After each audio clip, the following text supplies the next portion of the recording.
दोस्तों, फिल्म की शुरुआत एक पोयम से होती है कि शुरू में सिर्फ और सिर्फ चांद था, लेकिन वो अकेली थी। वो किसी का साथ चाहती थी। जिस चाहत से सुबह हुई, सूरज आया और हर तरफ रोशनी फैल गई। लेकिन रोशनी के पीछे अंधेरे में कुछ और भी था। कुछ भटकता हुआ जो कि रोशनी से दूर था। उनका एक बच्चा जो कि बहुत टाइम से सो रहा था, लेकिन अब वो जाग चुका है। अब इस पोयम में बहुत गहरा मतलब छुपा है, जिसके बारे में हम फिल्म में जानने की कोशिश करेंगे।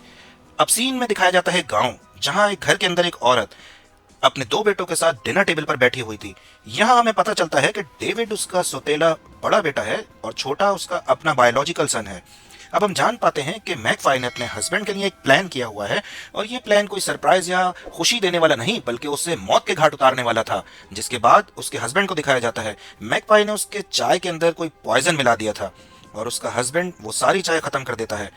इसके बाद हमें दिखाया जाता है कि वो जंगल में जाते हैं लकड़ियां काटने के लिए, लेकिन उसका हस्बैंड काफी ज्यादा कमजोरी फील कर रहा था। दरअसल मैकफाई ने उसकी चाय के अंदर जो जहर मिलाया हुआ होता है। तभी दूसरी तरफ हम देखते हैं कि मैकफाई उस औरत के डैड, जो कि उस गांव के पास्टर होते हैं, वो पास्टर यानी कि उसके डैड, वो गांव के लोगों को रिलीजन यानी कि मजहब के नाम पर लेक्चर देते हैं। तो पता चलता है कि गांव के जितने भी लोग हैं वो सभी एक रिलीजियस और मजहबी कमेटी का हिस्सा हैं। वो पास्टर सबको बताता है कि आप लोग चुने गए हैं गॉड की तरफ से, ताकि अपने रिलीजन की खिदमत कर सकें। उधर मैकफाई अपनी हस्बैंड का हाथ एक गोल और मोटी लकड़ी पर रख देती है, ताकि वो उसे काट कर उसकी जान ले सके। लेकिन उसके अंदर इतनी हिम्मत नहीं हो रही होती है। लेकिन तभी वो ड्रिंक करती है और पूरी हिम्मत करके उसका हाथ काट कर अलग कर देती है। उसके हस्बैंड की मौत होते ही उसे एक क्रिएचर दिखने लगता है, जिसकी वाइट कलर की आंखें चमक रही होती हैं और दो बड़े बड़े सींग नजर आ रहे होते हैं। इसके फौरन बाद हम पास्टर को देखते हैं, जो कि अपनी स्पीच लोगों में जारी रखता है। तभी उनके बीच मैकफाई उसकी डॉटर आ जाती है, जो कि खून से भरी हुई होती है, जिसे देखकर पूरी कम्युनिटी के लोग चौंक जाते हैं और डर जाते हैं। साथ ही उसके डैड पास्टर भी पूरी तरह से हैरान और परेशान हो जाते हैं। अब कुछ देर बाद हम एक आदमी को देखते हैं जो कि पास्टर का असिस्टेंट है। तो दोस्तों, अपनी मूवी एक्सप्लेनेशन में मजीद आगे बढ़ने से पहले अपने तमाम नए आने वाले दोस्तों से रिक्वेस्ट है कि अपने इस चैनल फिल्म गली को सब्सक्राइब कर लें और बेल आइकन को भी दबा दें, ताकि हमारी हर नई आने वाली वीडियो आपको सबसे पहले मिल सके। तो चलिए चलते हैं अपनी मूवी एक्सप्लेनेशन की तरफ। वो पास्टर के काफी ज्यादा करीब था और पास्टर ने उसे यहाँ पे किसी वजह से बुलाया था। अब वो असिस्टेंट पास्टर को बताता है कि मैकफाई ने बताया है कि जो कुछ उसके हस्बैंड के साथ हुआ वो एक एक्सीडेंट था। तो पास्टर उससे कहता है कि मैंने तो तुम्हें इसलिए बुलाया है ताकि तुम मेरी बेटी मैकफाई पर नजर रख सको। और इसके बाद हम मैकफाई और उसके दोनों बच्चों को देखते हैं, जो कि तीनों ही पास्टर के पास जा रहे थे, मगर रास्ते में पास्टर और उसका असिस्टेंट उन्हें मिल जाते हैं। अब जैसा कि मैंने आपको पहले इन्फॉर्म किया था कि पास्टर काफी ज्यादा रिलीजियस होता है, इसलिए जब से वो हादसा होता है वो अपनी बेटी पर बिल्कुल भी रहम नहीं कर रहा था और ना भरोसा करता था। वो सारे काम उसी से करवा रहा था। आज भी वो उन्हें डांट रहा था, क्योंकि उन्हें खेतों में जो काम करना था और वो लोग लेट हो गए थे। और सबसे ज्यादा गलत बात यहाँ पे वो थी कि इस गांव के अंदर पास्टर और बाकी कम्युनिटी के लोगों की सोच काफी ज्यादा पुरानी, वो औरतों को आदमियों के पैरों की जूती मानते थे। लेकिन इन सब चीजों से मैकपाई परेशान हो गई थी। इसके अलावा पास्टर ने जबरदस्ती अपनी बेटी की शादी उसके हस्बैंड से करवा दी होती है, जो कि मैकपाई बिल्कुल भी नहीं करनी चाहती थी। और यहाँ पर मैकपाई की छोटे बेटे की क्लास भी होती है, जिससे वो लेट हो गया था। इसीलिए वो कहता है कि दरअसल वो लोग बर्ड्स के बारे में बात कर रहे थे, तो इसीलिए उन्हें देर हो गई। अब इसी बीच डेविड उनकी बात आगे बढ़ाते हुए बीच में कहता है, तो पास्टर उससे शोर मचा के कहता है कि प्लीज चुप रहो, मैं अपनी बेटी के सगे बेटे से बात कर रहा हूं, ना कि तुमसे। जिससे हमें ये बात समझ में आती है कि पास्टर डेविड को खास पसंद नहीं करता था, बल्कि मैकफाई उसके हस्बैंड से शादी करवाने वाला वो खुद ही था। हालांकि उसे ये बात पता थी कि उसका पहले से एक बेटा मौजूद है, डेविड। इसके बाद ये लोग काम करने के लिए निकल जाते हैं और पास्टर ने अपने असिस्टेंट को इन सब लोगों पर नजर रखने के लिए कहा। जिसके कुछ देर बाद हम देखते हैं कि डेविड और मैकफाई काम कर रहे हैं, जहां पर एंड्रिया नाम की औरत डेविड को काम करते हुए देखकर उसे ताने मारने लग जाती है, क्योंकि डेविड लेट जो हो गया था, इसीलिए वो औरतों के बीच में काम कर रहा था। ये बात सुनकर मैकफाई एंड्रिया को रोक देती है। तो वो कहने लगती है कि ये चीज तुम्हारा हस्बैंड तो बिल्कुल बर्दाश्त नहीं करता। तो वो और ज्यादा उसके हस्बैंड की बातें करने लग जाती है कि वो तो बहुत अच्छा इंसान था, उसकी वजह से तुम्हारी फैमिली अच्छी हो जाती, वरना तो तुम लोग कुछ भी नहीं थे। और ये बात सुन के मैकपाई को गुस्सा आने लग जाता है। तो वो उस औरत से कहती है कि अगर तुमने हमारी फैमिली के बारे में इतना ही ख्याल आ रहा है, तो उस टाइम तुम कहाँ थी जब मेरा हस्बैंड अपने ही बेटे डेविड को मार रहा था, जबकि वो मरते मरते बच गया था। जिससे हम समझ गए कि उसका हस्बैंड काफी ज्यादा जालिम था और वो इन पे बहुत जुल्म करता था। और यही वजह थी कि वो अपने हस्बैंड से बहुत तंग थी और उसकी जान लेना चाहती थी। एक बड़ी वजह यह भी हो सकती है कि उसकी शादी जबरदस्ती उसकी मर्जी के खिलाफ की थी और इसी बात को लेकर दोनों की बहस छिड़ जाती है। लेकिन तभी एंड्रिया के बेटे को कुछ होने लग जाता है। उसे दिल का दौरा पड़ रहा था, क्या हो रहा था पता नहीं, वो अजीब तरह से हिल रही थी। इन सब का जिम्मेदार एंड्रिया मैकपाई को कह रही थी कि इसी ने मेरी बेटी को कुछ कर दिया है। अब एक मैकपाई किसी टेंशन में नहीं पड़ना चाहती थी, इसीलिए वो वहां से अपने बेटे के साथ निकल जाती है। लेकिन तभी उसके सामने एंड्रिया और उसका हस्बैंड आ जाते हैं। एंड्रिया का हस्बैंड मैकपाई को धमकाने लगता है कि तुम मेरी फैमिली से दूर रहो, क्योंकि वो लोग मैकपाई को एक विच यानी कि एक चुड़ैल समझ रहे थे। उन्हें ये लग रहा था कि उन्होंने उसके बेटे के ऊपर कोई जादू टोना कर दिया है, लेकिन ऐसा तो बिल्कुल भी नहीं था, ये उनका वहम था। इसीलिए एंड्रिया का हस्बैंड उन्हें कहता है कि तुम सब लोगों को पागल बना सकती हो, लेकिन मुझे बेवकूफ़ नहीं बना सकती। और मैं ये बात भी जानता हूं कि तुम्हारे हस्बैंड की मौत कोई हादसा नहीं थी, बल्कि तुमने ही उसे कत्ल किया था। और मुझे इस बात से बिल्कुल भी फर्क नहीं पड़ता कि तुम पास्टर की बेटी हो। ये तुम्हारे लिए एक लास्ट वार्निंग है। ये कहकर वो मैकपाई के मुंह पर थूक के चला जाता है, जिससे मैकपाई को दोबारा से वो क्रिएचर दिखने लग जाता है। तो वो एंड्रिया के हस्बैंड से कहती है कि मैंने तुम्हारी बेटी में कुछ तो महसूस किया है, और वो है दर्द, जिसके जिम्मेदार सिर्फ और सिर्फ तुम हो, क्योंकि वो उसे बर्दाश्त कर रही है। इतना बोलकर वो यहाँ से चली जाती है। अब हमें पता चलता है कि मैकपाई का चक्कर उसके अपने ही सौतेले बेटे डेविड के साथ चल रहा था। उधर पास्टर असिस्टेंट के साथ था और वो मैकपाई के बारे में ही बात कर रहा था। उसका कहना था कि गांव वाले मेरी बेटी को चुड़ैल समझते हैं, और अब तो एड्रियन ने भी इन्हीं वजह से काम पर आने से भी मना कर दिया है। पास्टर को लगता है कि उसकी बेटी मैकपाई को एक नए हस्बैंड की जरूरत है, तो वो असिस्टेंट को कहता है कि तुम ही मेरी बेटी से शादी कर लो, क्योंकि यही उसके लिए सही रहेगा। अब इस बारे में पास्टर असिस्टेंट को डेविड से बात करने के लिए कहता है, क्योंकि वो बड़ा बेटा था। और बात रही पास्टर की, तो वो खुद अपनी बेटी से बात करने वाला था। रात को एंड्रिया का हस्बैंड शराब पीता है, जिसके बाद वो अपनी बेटी के कमरे में गया, लेकिन उसके इरादे ठीक नहीं थे।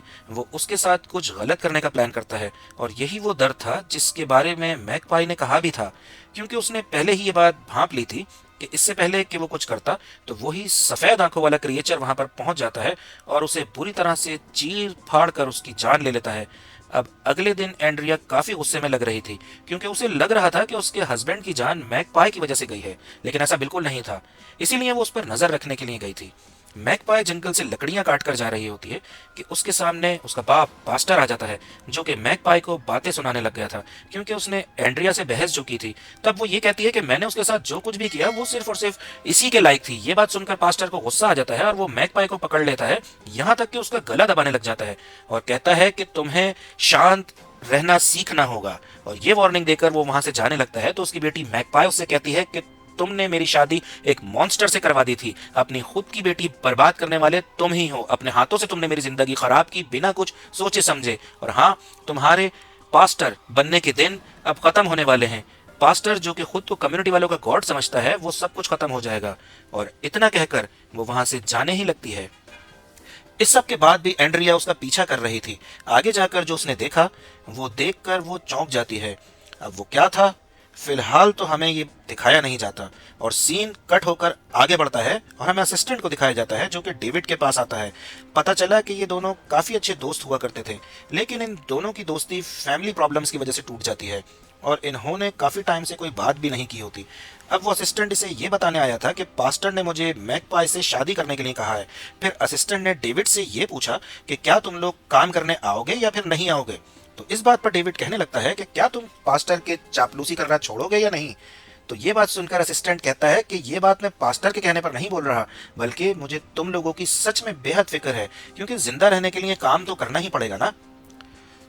फिर ये दोनों गले मिलते हैं और वो असिस्टेंट उसे बताने लगता है कि पास्टर ने भले ही मुझे मैकपाई से शादी करने के लिए तो कहा है, लेकिन मैं शादी नहीं करना चाहता, क्योंकि मैं तो किसी और को पसंद करता हूँ और वो किसी और को। तो ये बात सुनकर डेविड कहता है कि हाँ, मैं इस बारे में जानता हूँ। और तभी वो उसकी गर्दन पर एक ब्लैक कलर का पेंट लिक्विड लगाने लगता है।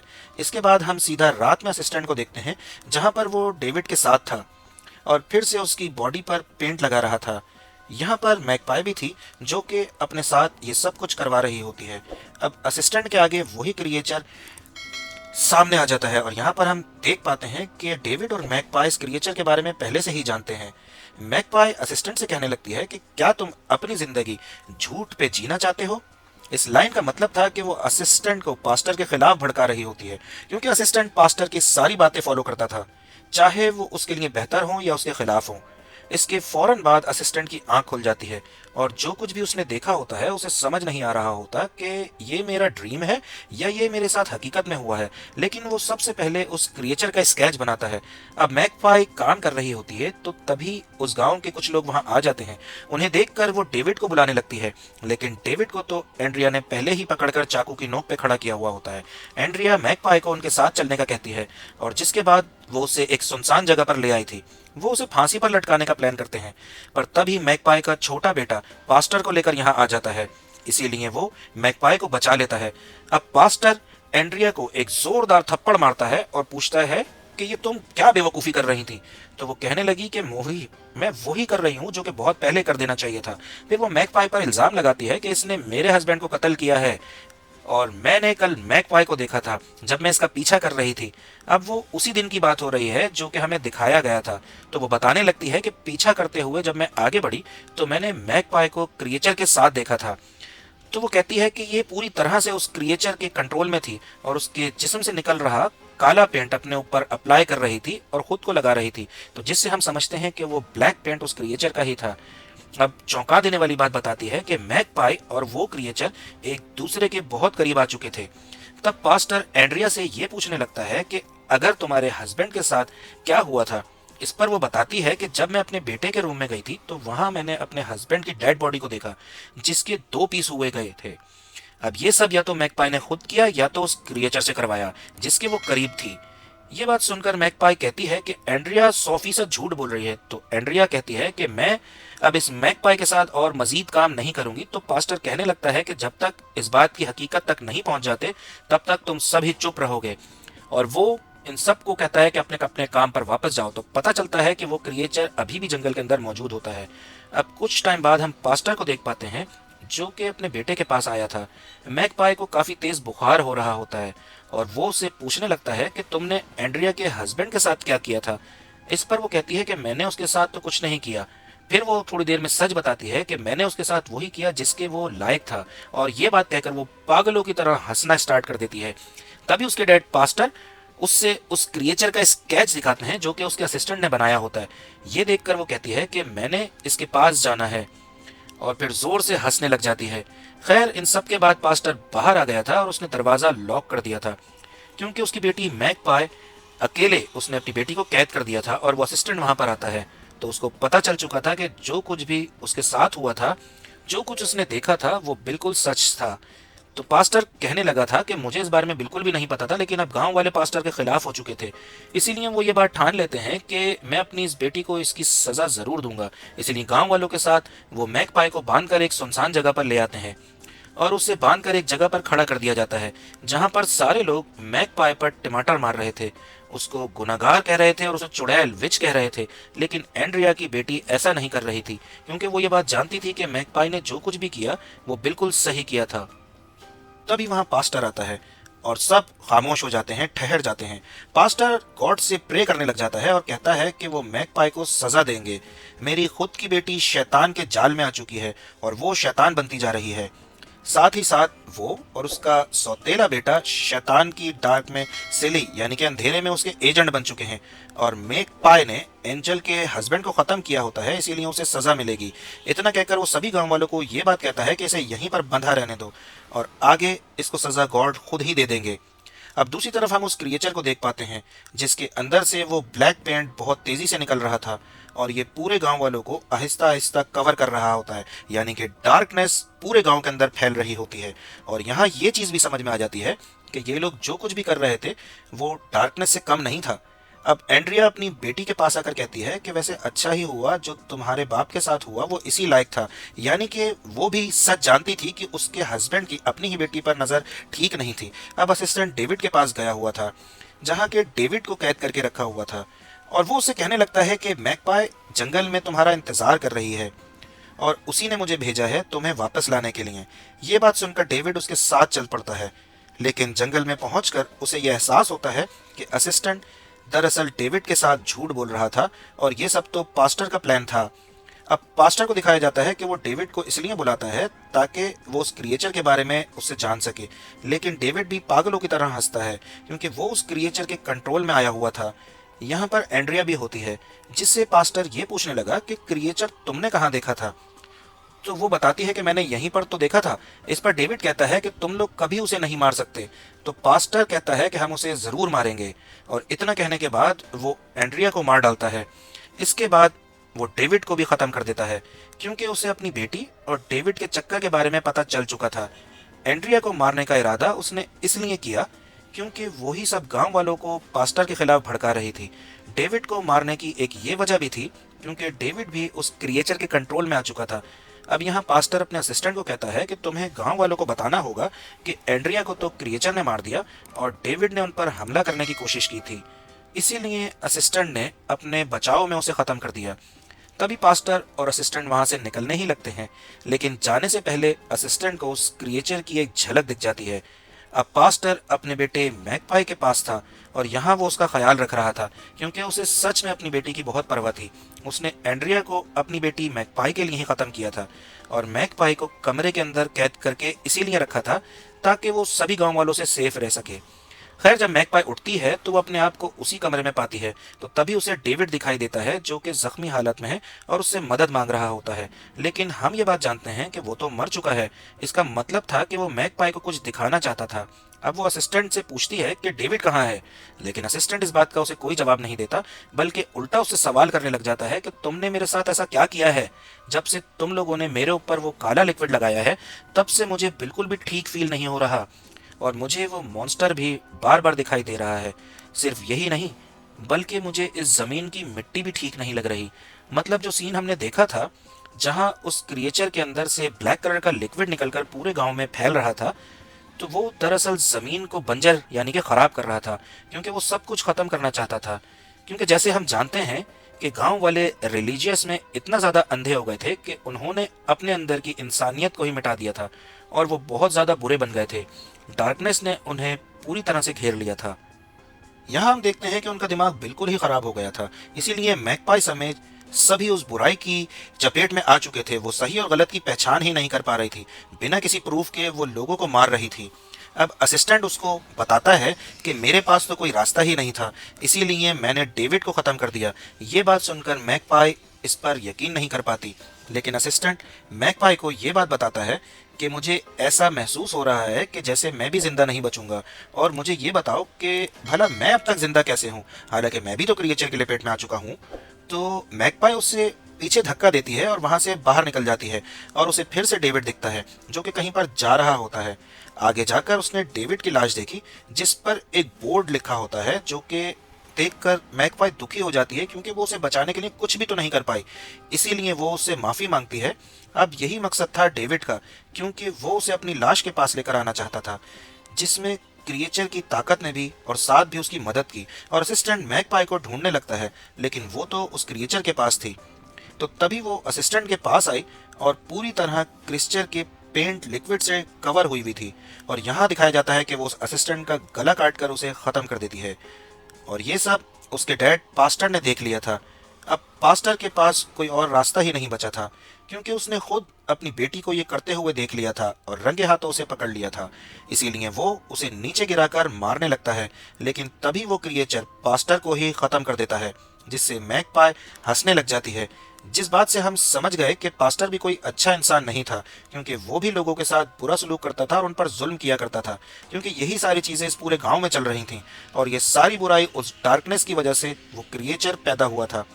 अब क्योंकि जो डार्कनेस की वजह से पैदा हुआ था, इसीलिए जो भी बुरा काम करते हैं वो सबको मार डालता है, जिसने मैकपाई और डेविड उसके साथ मिल चुके थे।